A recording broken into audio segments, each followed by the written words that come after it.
Hello everyone, आप सभी का स्वागत है study and grow YouTube platform पर। हम बात करेंगे इस वीडियो में भारत के अपवाह तंत्र यानी कि ड्रेनेज सिस्टम के बारे में।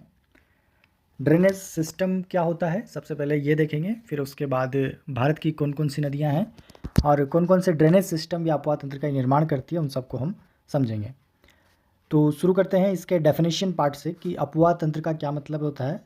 तो ड्रेनेज सिस्टम या अपवाह तंत्र का सिंपल सा मीनिंग ये है कि कोई नदी जब कहीं से बहती है तो वो अपना जल किस किस क्षेत्र में ले जाती है, उस पूरे तंत्र को, पूरे सिस्टम को अपवाह तंत्र कहते हैं। यानी कि उस नदी का जो जल है, उसका बहाव का जो जाल है वो कहाँ तक फैला हुआ है। यानी कि जब कोई नदी बहेगी तो उससे बहुत सारी नदियाँ, छोटी छोटी लहरें, नदियाँ, लिफ्ट नहरें, या फिर बहुत सारी नदियाँ उसमें आके मिल देगी, या उससे कुछ नदियाँ टूट के दूसरी जगह जाएगी। तो वो जो पूरा जाल एक निर्मित किया है उसके जल ने, उसको हम अपवाह तंत्र कहते हैं कि कौन कौन से एरिया को उसका जल प्रभावित हो रहा है। तो ये है अपवाह तंत्र। तो भारत का जो अपवाह तंत्र है उसको हम समझें तो दो तरह की नदियां हैं। एक तो ऊपर जो हिमालय पर्वत है वहाँ से आने वाली नदियां हैं, दूसरा जो अपना प्रायद्वीपीय भारत है वहाँ की नदियाँ हैं। तो प्रायद्वीपीय भारत की नदियाँ भी दो तरह से बह सकते हैं, या तो वो बे ऑफ बंगाल में अपना जल ले जाएँ, या फिर अरेबियन सी या फिर अरब सागर में अपना जल लेके जा सकती है। उसी तरह अगर हम बात करें हिमालय की नदियों की, तो हिमालय की नदियाँ भी अपना जल या तो अरब सागर में ला सकती है या फिर बे ऑफ बंगाल में ला सकती है, क्योंकि जो सागर वाला पार्ट है हमारा वो दो है, एक तो अरेबियन सी और बे ऑफ बंगाल, और इन्हीं का कंजक्शन है नीचे हिंद महासागर में। तो दो तरह की नदियाँ भारत में पाई जाती है, या तो वो अपना जल कहाँ पे लेके जाएगी, अरेबियन सागर में, अरेबियन सी में, या फिर वो बे ऑफ बंगाल में अपना जल लेके जाएगी। तो उसी के आधार पर पूरे अपवाह तंत्र को डिवाइड किया हुआ है। तो जो भारतीय अपवाह तंत्र है उसमें दो तरह की नदियां हैं। एक तो हिमालय से निकलने वाली नदियां, जो हिमालय पर्वतीय प्रदेश है वहाँ से जो मैदानों का निर्माण करते हुए नदियां आती है, और मैं उसके बाद दो भागों में ये बढ़ती है, या तो ये अपना जल अरब सागर में लेके जाएगी, या फिर ये अपना जल बंगाल की खाड़ी या बे ऑफ बंगाल में लेके जाएगी। अगर अरब सागर में जो ले जाने वाली जो नदियाँ हैं वो मुख्यतः सिंधु और इसकी सहायक नदियाँ हैं, जो कि हिमालय से जिनका उद्गम होता है। और वहीं बंगाल की खाड़ी में ले जाने वाली ऐसी नदियाँ कौन सी है जिनका उद्गम हिमालय से हो रहा है, तो एक तो है गंगा और उसकी सहायक नदियाँ, दूसरी नदी है ब्रह्मपुत्र नदी और उसकी सहायक नदियाँ, और तीसरी नदी है बराक नदी। तीसरी नदी कौन सी है, बराक नदी। तो ये तीन नदियाँ हमें ध्यान रखना है किस क्षेत्र में, बंगाल की खाड़ी। तीन नदियाँ मतलब तीन नदियाँ और इनके द्वारा जो निर्मित पूरा अपवाह तंत्र है वो, यानी गंगा और उसकी सहायक नदियाँ इसमें आ जाएगी। जैसे गंगा की सहायक यमुना हो गई, यमुना में चंबल मिलती है, चंबल में कालीसीन, पार्वती, परवन, बहुत सारी नदियाँ चंबल में मिलती है। तो वो सारी सहायक नदियाँ भी किसका भाग हो गई, बंगाल की खाड़ी में जल ले जाने वाली नदियों का भाग हो गई। पर हम यहाँ पर केवल उन्हीं नदियों की बात करेंगे जो हिमालय से निकल रही है इस वाले तंत्र में। सेकेंडली हम बात करेंगे प्रायद्वीपीय भारत की नदियाँ, यानी प्रायद्वीपीय भारत से निकलने वाली नदियाँ। और प्रायद्वीपीय भारत में मुख्यतः या तो पश्चिमी घाट में हमें पहाड़ियाँ मिलती हैं, और या फिर पठार हमें प्राप्त होते हैं। तो वहाँ से जो निकलने वाली नदियाँ हैं प्रायद्वीपीय भारत की, वो अपना जल या तो अरेबियन सागर में लेके जाएगी या फिर बे ऑफ बंगाल में। तो अरब सागर में लेके जाने वाली नदियों में एक तो नर्मदा, वो इसकी सहायक नदी, वहीं ताप्ती वो इसकी सहायक नदियाँ, शरावती और इसकी सहायक नदियाँ, और पेरियार और इसकी सहायक नदियाँ। ये चार तंत्र हम पढ़ेंगे अरेबियन सी में ले जाने वाली नदियों में। वहीं बे ऑफ बंगाल में बात करें कि ऐसी नदियाँ जो प्रायद्वीपीय भारत से निकलती है और अपना जो जल है वो बंगाल की खाड़ी में लेके जाती है। तो एक तो ये रांची के पठार से निकलने वाली दामोदर और उसकी सहायक नदियों का तंत्र है, एक महानदी, फिर गोदावरी, फिर कृष्णा और कावेरी। अब एक बात यहाँ पे समझने वाली है कि जैसे बे ऑफ बंगाल में जो नदियाँ अपना जल लेके जाएगी, तो उनका जो बहाव क्षेत्र रहेगा, वो कुल मिला के इस तरह का रहेगा कि वो यहाँ से आई और इधर आके बे ऑफ बंगाल में मिल गई। यानी कि वो पूर्वी घाट को क्रॉस करके जो है बे ऑफ बंगाल में जाएगी। वहीं अरेबियन सी में अगर कोई नदी जाएगी, तो अगर वो प्रायद्वीपीय भारत से निकली है तो वो पश्चिमी घाट को काट कर क्या है अरेबियन सी में जाती है। वहीं सिंधु नदी जो हिमालय से निकलती है वो अपना जल जो है ऊपर जम्मू कश्मीर वाले क्षेत्र में बहती है, और भारत के कुछ राज्यों में जो उसकी सहायक नदियाँ हैं सतलज, झेलम, चिनाब, वो सब बहती है, और उसके बाद पाकिस्तान में होकर वो आके अरेबियन सी में मिलती है। तो सबसे पहले हम बात करेंगे किसकी, अपवाह तंत्र की। यानी अपवाह तंत्र को हमने दो भागों में बांटा, एक तो अरब सागरीय अपवाह तंत्र और बंगाल की खाड़ी का अपवाह तंत्र। तो भारत का जो कुल अपवाह तंत्र है, अगर हम उसको 100% बोलें तो उस 100% में से जो 23% नदियाँ ऐसी है जो अपना जल अरब सागर में लेके जाती है, बाकी 77% रिवर्स जो है वो बंगाल की खाड़ी में अपना जल लेके जाती है। यानी कि बंगाल की खाड़ी में पानी ले जाने वाली नदियाँ ज़्यादा हैं एज़ कम्पेयर टू अरेबियन सी में जो आ रही है। ऐसी कौन सी नदियाँ हैं जो भ्रंश घाटी में बहती है और भारतीय नदियाँ हैं? तो उनमें हमें नाम याद रखने हैं। एक तो नर्मदा नदी, ताप्ती नदी, एक सोन, एक दामोदर। ये 4 नदियों का नाम हमें याद रखना है जो किस में बहती है, रिफ्ट वैली या फिर भ्रंश घाटी में बहती है। नर्मदा, ताप्ती, सोन और दामोदर। जब हमने विंध्याचल पर्वत श्रृंखला और सतपुड़ा की बात की थी तो वहाँ हमने नर्मदा और ताप्ती नदी को देखा था, और साथ में दामोदर नदी को हमने बात की थी जब हमने पठारी क्षेत्र हम पढ़ रहे थे, राज्य के पठार की हमने बात की थी। तो रिफ्ट वैली में बहने वाली नदियों के नाम ध्यान रखने हैं। वहीं डेल्टा और 2 शब्द और ध्यान रखने, एक तो डेल्टा और एक ज्वार नद या फिर एस्चुरी। तो डेल्टा का क्या मतलब है, होता है कि जब नदी का जब अंतिम बाहु क्षेत्र होता है, यानी कि ये जब समुद्र में मिलने वाली होती है तो उससे पहले ये बहुत सारी छोटी छोटी धाराओं में टूट जाती है। तो ये जो क्षेत्र निर्मित होता है इसको बोलते हैं डेल्टा। और वहीं एस्चुरी या फिर ज्वार नद क्या होता है कि ऐसी नदियाँ जो डायरेक्ट हाई स्पीड से जाके समुद्र में मिल जाती है उनको एस्चुरी या फिर ज्वार नद कहा जाता है। ऐसी कौन सी नदियाँ हैं जो एस्चुरी का निर्माण करती है? नर्मदा और ताप्ती नदी इसका उदाहरण है जो एस्चुरी का निर्माण करती है। और जो भारत का पूर्वी घाट है, वहाँ पर लगभग क्या है कि ऐसी नदियाँ हैं जो डेल्टा का निर्माण करती है। जैसे कि यहाँ पर सुंदरवन डेल्टा है जो विश्व का सबसे बड़ा डेल्टा है, वो ब्रह्मपुत्र और उसकी सहायक नदियों द्वारा निर्मित किया जाता है। तो डेल्टाई क्षेत्र को हमने समझा कि ऐसा क्षेत्र जो नदी जब समुद्र में मिलने वाली है तो बहुत सारी छोटी छोटी वितरकाओं द्वारा वहाँ पर एक दलदली भूमि का निर्माण करती है, उसे हमने बोला डेल्टा। वहीं ज्वार नद की बात की तो ज्वार नद क्या होता है कि जब नदी बिना किसी वितरिका के डायरेक्ट जाके हाई स्पीड से समुद्र में मिल जाती है तो उसे हम ज्वार नद बोलते हैं। तो नर्मदा और ताप्ती नदियाँ ज्वार नद का उदाहरण है। और रिफ्ट वैली में बहने वाली नदियों की हमने बात की कि नर्मदा, ताप्ती, सोन और दामोदर। अब बात करते हैं ऐसी नदियों की जो हमने पहली बार देखी थी कि हिमालय से अरब सागर में जाने वाली नदियाँ, जो फर्स्ट पार्ट है उसको हम देखेंगे। तो उसमें जो सबसे प्रमुख नदी है जो हिमालय से निकलती है और अरब सागर में अपना जल लेके जाती है वो है सिंधु नदी। तो पहले सिंधु को समझते हैं, फिर बाद में इसके जो सहायक नदियाँ हैं उनको हम देखेंगे। तो सिंधु नदी की जो कुल लंबाई है वो है 2880 किलोमीटर, 2880 किलोमीटर इसकी टोटल लंबाई है। और इसमें भी जो भारत में इसकी लंबाई है वो 704 किलोमीटर है अगर हम पाकिस्तान ऑक्यूपाइड कश्मीर को छोड़ दें। और पाकिस्तान ऑक्यूपाइड कश्मीर के साथ हम बात करें तो 1114 किलोमीटर 1114 किलोमीटर भारत में इसकी लंबाई है। जब इनका टोटल करेंगे हम तो हमें मिलेगा कि 2880 किलोमीटर जो है उसमें से ये वाला जो भाग है ये भारत में है। यानी कि कुल भाग की बात करें तो 1114 और कुल भाग की बात करें तो 1114 और पाकिस्तान ऑक्यूपाइड कश्मीर को हटा दे तो 704 किलोमीटर है।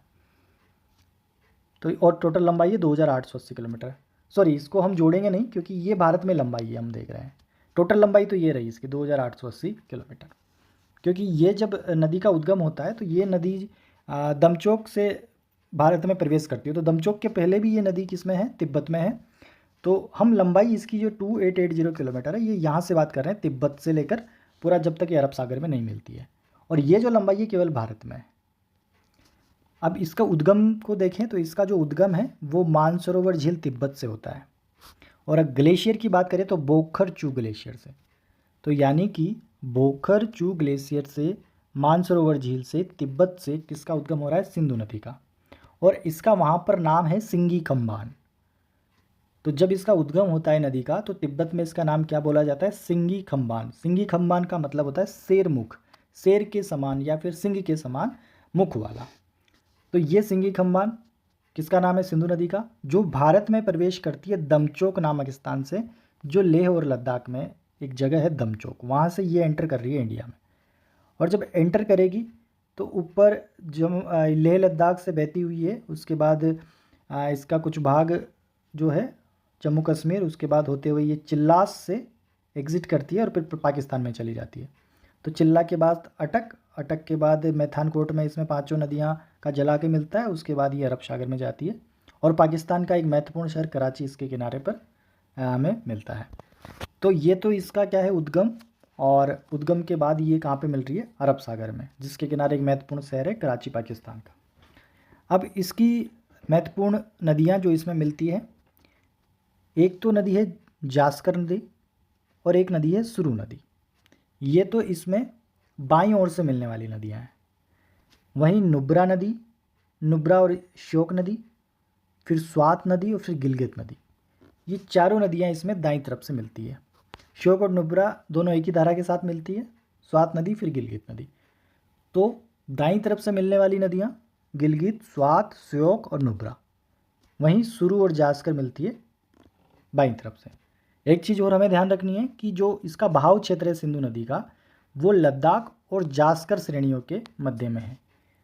हमने ट्रांस हिमालय में 4 श्रेणियाँ पढ़ी थी, सबसे ऊपर काराकोरम, फिर लद्दाख, फिर जास्कर और फिर सबसे नीचे कैलाश श्रेणी। तो लद्दाख और जास्कर के मध्य कौन सी नदी बह रही है, वो है सिंधु नदी, जिसका उद्गम कहाँ से हुआ, बोकरचू ग्लेशियर मानसरोवर झील तिब्बत से। जो भारत में प्रवेश कहाँ से करती है, दमचोक से। भारत से एग्जिट कहाँ पर लेती है, चिल्लास नामक स्थान से। फिर अटक में बहती हुई मैथानकोट में इसमें पंचनद आकर मिलते हैं। पंचनद यानी कि बात करेंगे हम, 5 नदियों का जल इसमें आके मिलेगा मैथानकोट में। उसके बाद कराची शहर इसके किनारे पर स्थित है, उसके बाद ये अरब सागर में अपना जल लेके जाती है। अब इसकी एक खास बात यह है कि पीओके में, पाकिस्तान ऑक्युपाइड कश्मीर में जब ये गुजरती है तो ये भारत का सबसे बड़ा गार्ज का निर्माण करती है, जिसे बोलते हैं बुंजी गार्ज, जो नंगा पर्वत के वहाँ पर निर्मित होता है। तो बुंजी गार्ज भारत का सबसे बड़ा गार्ज है और कौन सी नदी के द्वारा निर्मित है, सिंधु नदी के द्वारा। गार्ज का क्या मतलब होता है, जब काफ़ी ऊंचाई से पानी नीचे गिरता है तो वहाँ पर जो उस एरिया में जो नीचे धरातल पे जो स्थलाकृति निर्मित होती है उसके प्रेशर से पानी के, तो उसको गार्ज बोला जाता है। तो बुंजी गार्ज का निर्माण किसके द्वारा हो रहा है, सिंधु नदी के द्वारा, जो पाक ऑक्युपाइड कश्मीर में है और भारत का सबसे बड़ा गार्ज है। अब 5 नदियाँ इसमें आके मिल रही है, उनको हम देखते हैं। तो सबसे पहले तो ये जो सबसे ऊपर वाली नदी है ये सिंधु नदी है, जिसमें सतलज की हम बात करेंगे। पहले सतलज और व्यास को देखेंगे, फिर उसके बाद बाकी रावी, झेलम, चिनाब को देखेंगे। तो सबसे पहले सतलज की बात करें तो सतलज जो नदी है, ये जो नदी है ये सतलज है। और सतलज नदी का जो उद्गम है वो भी तिब्बत से होता है। तिब्बत में राक्षस झील, कहीं कहीं पे इसको राक्षस झील भी लिखा रहता है। तो राक्षस झील तिब्बत से किसका उद्गम हो रहा है, सतलज नदी का। और सतलज नदी जब भारत में प्रवेश करती है तो एक दर्रे से प्रवेश करती है जिसको बोलते हैं सीप किला दर्रा। तो सीप किला दर्रे से किसका एंट्री हो रही है भारत में, सतलज नदी की। और सतलज नदी जब भारत में सीप किला दर्रे से एंट्री होती है, ये सीप किला दर्रा हिमाचल प्रदेश में, तो हिमाचल प्रदेश से इसकी एंट्री हुई। और हिमाचल प्रदेश में ही इस पर एक बांध है, बांखड़ा बांध, हिमाचल प्रदेश। और इससे आगे जब चलेंगे तो इसमें एक और बांध है, नांगल बांध, जो पंजाब में है। तो बांखड़ा नांगल परियोजना कौन सी नदी पर है, सतलज नदी पर। बांखड़ा बांध तो हिमाचल प्रदेश में है।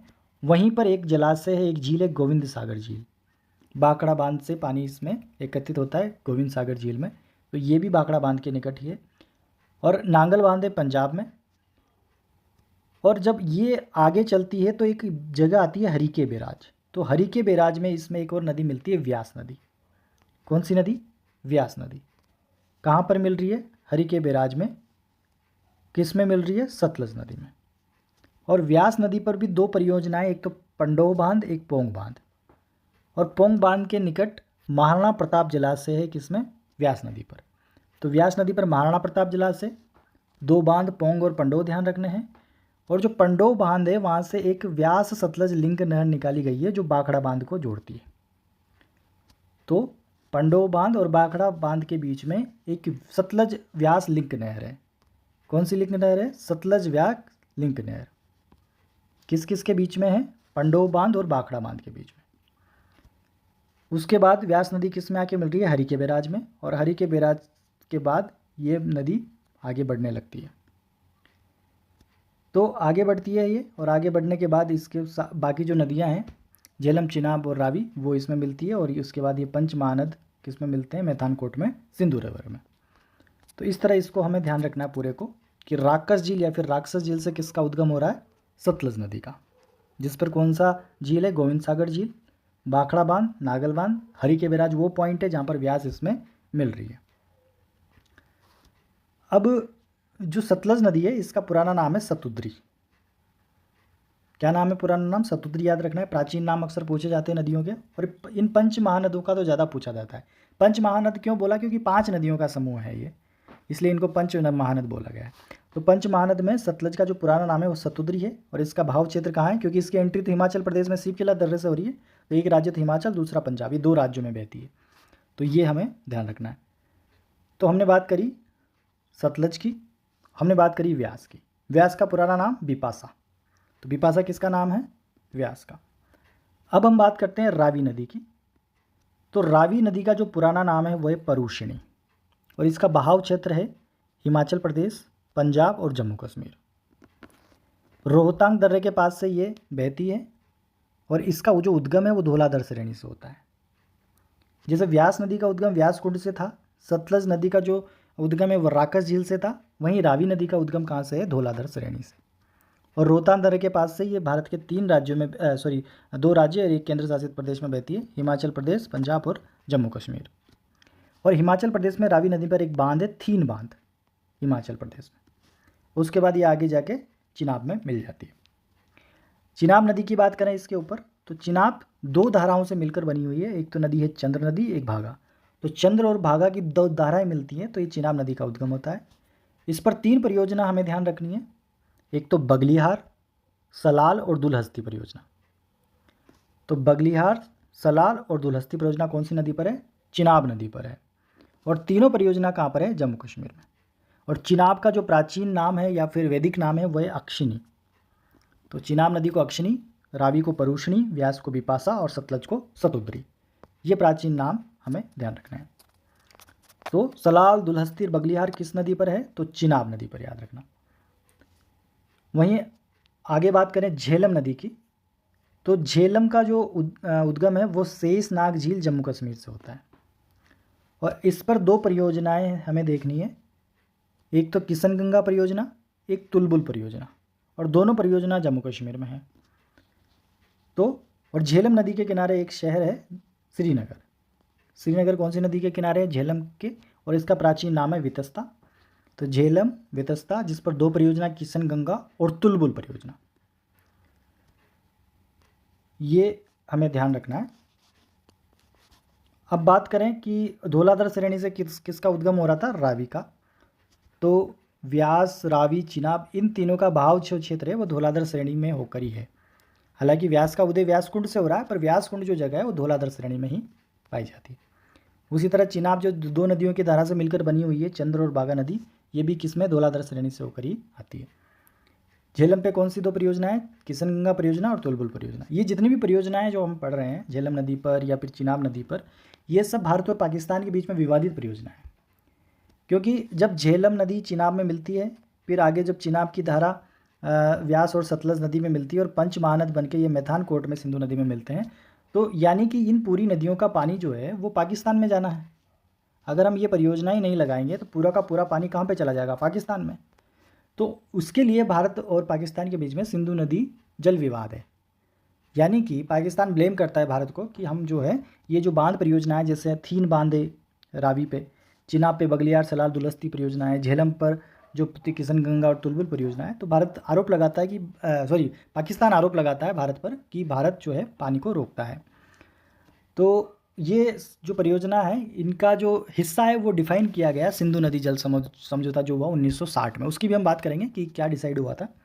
तो इन नदियों का पानी किस तरह यूज़ करना है, पाकिस्तान कितना यूज़ करेगा, वो सिंधु नदी जल समझौते में तय हुआ है। तो कुछ फैक्ट हम देख लेते हैं यहाँ पर कि जो झेलम नदी है वो जम्मू कश्मीर में विसर्पाकार, यानी इस तरह से विसर्पाकार रूप में बहती है। तो विसर्पाकार जब कोई नदी बहती है तो कुछ समय बाद वो अपना जो है मार्ग परिवर्तन कर लेती है। जैसे मान लो कि इसका जो मार्ग है वो इस तरह है, तो अभी कुछ टाइम बाद ये क्या करेगी, इस तरह मार्ग बना लेगी। तो ये जो भाग है जहाँ पे पानी भरा रह गया, इस वाले भाग में, तो एक तरह से ये जो मृदा का यहाँ जमाव हो जाएगा अपने साथ, क्योंकि नदियाँ अपने साथ जलोढ़ लेके आती है। तो जैसे मान लो कि कोई नदी विसर्पाकार बह रही है इस तरह से, और मृदा या फिर अपने साथ लाए निक्षेपों के जवाब से वो क्या करती है, अपने मार्ग परिवर्तित कर लेती है इस तरह से, और यहाँ पर जो है मृदा का भाग आ जाता है। तो इधर वाला जो पानी है वो भरा रहता है। तो इस तरह की जो झील का निर्माण होता है उसे ऑक्सबो लेक या फिर गोखरू झील या फिर गोखुर झील बोलते हैं। तो ऑक्सबो लेक और गोखुर झील किसकी विशेषता है? झेलम नदी की। कहाँ पर? जम्मू कश्मीर में। तो वैसी एक लेक है वुलर लेक, जो किसका उदाहरण है? गोखुर झील का। किस नदी के द्वारा निर्मित है? झेलम नदी की। तो ये जो वुलर लेक है ये भारत की सबसे बड़ी मीठे पानी की प्राकृतिक झील है। तो ये पॉइंट हमें ध्यान रखना है कि वुलर लेक जो है भारत की सबसे बड़ी मीठे पानी की लेक है, जो झेलम नदी के विसर्पाकार प्रभाव के कारण गोखुर झील के रूप में निर्मित है। और दूसरी है प्राकृतिक नदी है ये। तो इस तरह हमने बात करी कि जो पंच महानद है अपना जल और इनका कौन कौन सी परियोजना इनके ऊपर है, और साथ में कौन कौन सी इनके नाम है प्राचीन, कहाँ कहाँ से इनका उद्गम है, ये सब हमने बात की। अब हम बात करते हैं कि सिंधु नदी जो जल समझौता हुआ था 19 सितंबर 1960 को, इसके महत्वपूर्ण बिंदु क्या थे? इसके मोटे मोटे बिंदु ये थे कि जो ऊपर की 3 नदियां हैं, टोटल 6 नदियां हैं ये, क्योंकि सबसे ऊपर है सिंधु, फिर झेलम, फिर चिनाब 3, और रावी, व्यास, सतलज 3 नीचे। तो ऊपर वाली जो 3 नदियां हैं सिंधु, झेलम, चिनाब, इनका जो 80% पानी का प्रयोग है वो पाकिस्तान करेगा और 20% पानी का प्रयोग भारत करेगा। और वहीं नीचे की जो 3 नदियां हैं उसका जो 80% पानी का प्रयोग जो है वो भारत करेगा और 20% पानी का प्रयोग पाकिस्तान करेगा।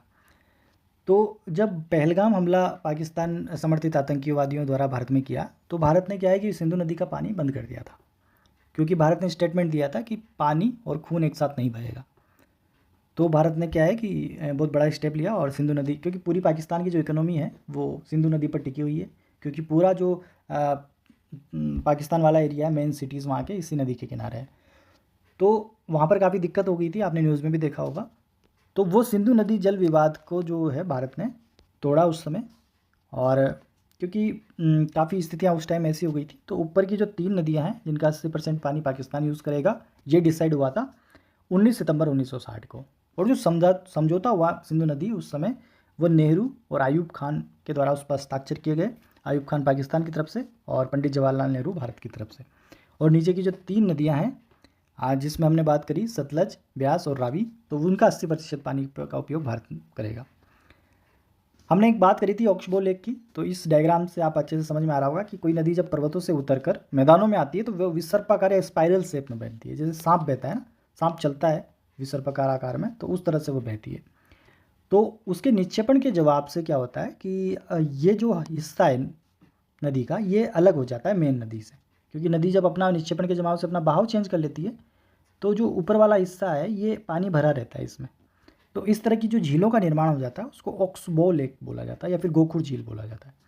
हिंदी में गोखुर झील और इंग्लिश में ऑक्सबो लेक। इसी का उदाहरण है वुलर झील, जो भारत की सबसे बड़ी प्राकृतिक मीठे पानी की झील है। तो दोस्तों ये हमने बात करी इस वीडियो में पंच महानदों और सिंधु नदी की, और सिंधु नदी का उद्गम हमने देखा, और इसकी सहायक नदियों को हमको बिल्कुल ध्यान रखना है, क्योंकि जो महत्वपूर्ण घाटियाँ हैं जम्मू कश्मीर की, एक तो नुब्रा घाटी, सुरू घाटी, ये जो घाटियाँ हैं ये इन नदियों के बीच वाला जो मैदानी क्षेत्र है उसी को कहा जाता है। तो ये सब चीज़ें हमें ध्यान रखनी है।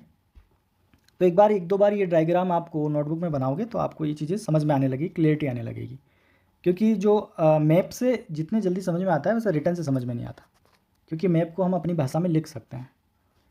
तो दोस्तों ये वीडियो था सिंधु नदी, और जो कि हिमालय से निकलती है और अपना जल कहाँ पे लेके जा रही है, अरब सागर में। अब हम आगे की जो वीडियो रहेगा उसमें बात करेंगे कि हिमालय से निकलने वाली नदी और वो अपना जल कहाँ पे लेके जा रही है, बंगाल की खाड़ी में। उसमें मेन नदियाँ गंगा और उसकी सहायक नदी को देखेंगे, उसके बाद ब्रह्मपुत्र उसकी सहायक नदियों को देखेंगे। तो धन्यवाद साथियों। ड्रेनेज सिस्टम का ये पहला लेक्चर था और ज्योग्राफी का अपना ये 7वां लेक्चर है। तो थैंक यू साथियों।